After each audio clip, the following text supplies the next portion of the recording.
За говийн ирээдүйн хойчтой өвлүүлэх, шилжүүлэх өв нь мод байна гэвэл итгэмээргүй сонсогдож байна уу? За тэгвэл яг энэ итгэмээргүй зүйлийг бодит ажил хэрэг болгосон газар бий зогсож байна. Тухайлх юм бол Өмнө Говь аймгийн 5 сум тус бүр 250 мянгаас 500 мянган модны суулгацыг үржүүлэх юм байгууламж бий болсон байна. За тэгвэл энэхүү байгууламж нь жилд нийлээд сая 750 мянган модны суулгацыг бий болгох юм байна. За тэгвэл яг энэ ажлыг яаж хийсэн тухай бүгдээрээ дэлгэрэнгүй мэдж авцгаая.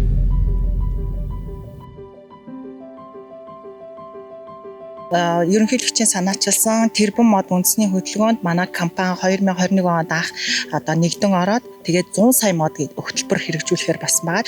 Тэгэхээр 100 сая мод хөтөлбөрийн маань үндсэн бүтцэн юу гэхээр 60 сая модыг бол бодитоор тарина. 40 сая модтой дүүцэх хэмжээний хөрөнгө оруулалтыг Монгол орны ойн салбарт оруулж байгаа гэсэн үг. Өглөө усаал тэгэл модрог бол гүйдэг шүү дээ. Гарч гараагүй байна уу дөнгөж үр хийснийхаа дараах нь бол тэгээл гүйчтэй. Тэгэл гараад ирэхээр нь баярлал. Өөр чи энийг чинь анх ерөөсөө яг л алцаа газар багт нь л ирсэн гэсэн. Тэгэл хашаага багтгаал. Тэгэл ихт нойлосон л эхэлсэн. Ер нь арчилж торцоход анхаарах зүйл болон хүндрэл бэрхшээлтэй юм уу? За хүндрэл бэрхшээл гэдэг нь хамгийн хэцүү нь одоо зэрлэгэл их урах юм да. Тэгэл болчихно. Ер нь хэрэг хүсэлж байна. Энэ усны ер нь их давсаргах хөстэй болохоор тэгээд юу ячиж. Дороо хатна. Ер нь услага их шаардлагатай. Хужир ихтэй усна. 250 мянган одоо суулгацыг тарьж ургуулах, энэ бортголох, савлах одоо эдгээр ажилд бол бас ганцхан энэ компани одоо хүчин хүрэхгүй юм учраас нутгийн иргэдийг ажлын байраар хангах юм аа.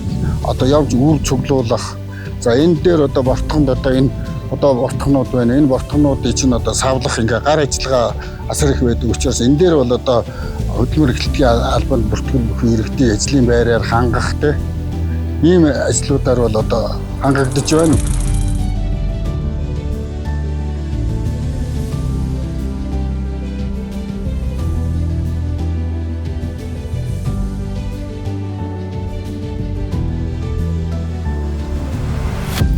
За Дөнгөж цайхан мод үржүүлгийн газар бортхтой байсан цагийн суулгац маань ийхүү ил байгаль дээрээ гарч ирээд урмал басныг бүгдээрээ харж байна. За энэ бол суулгагдаад 1-2 жил болсон цаг. Энэ 20 газраар одоо дүүрэн ургасан байна. Ийхүү одоо байгаль дэлхийн маань ургамлаараа арвижж байгаа юм байна. 100 сая мод хөтөлбөр үргэлжилж байна. 200-аас 250 мянган суулгацыг тарьц суулгацыг бол гаргах бүрэн боломжтой.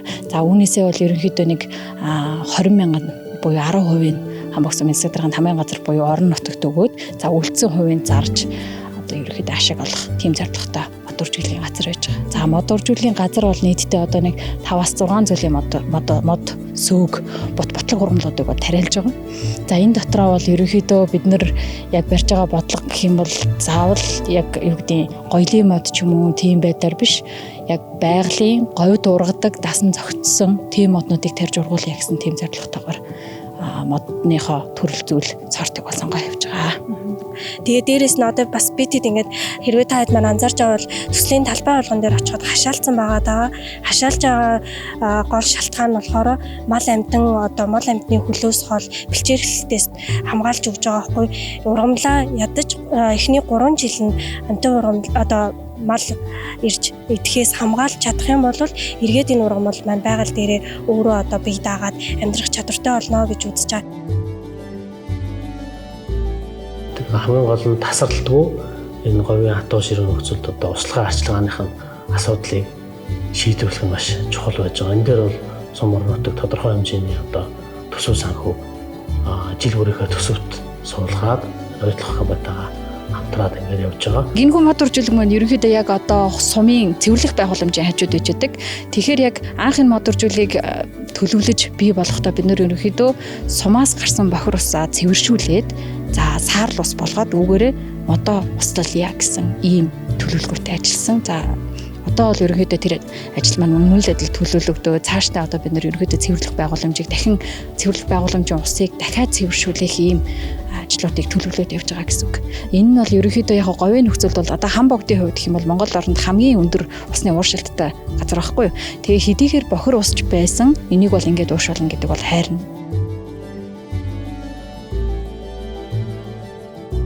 Энэ одоо мод тарих ажлын үр шимийг одоо хүртэх нэг том боломж нь энэ материалтын ажилд нутгийн иргэд аж ахуй нэгжүүд оролцох ийм боломж байгаа учраас бид нар энэ мод үржүүлгийн газрыг хариуцж явах байгууллагыг зөвхөн одоо орон нутгийн аж ахуй нэгж байхаар ингэ сонгон сонирхолтой явуулаад орон нутгийн аж ахуй нэгжээ чадахжуулаад тодорхой хэмжээний бас ажлын байр бий болгоод гээд явж байна.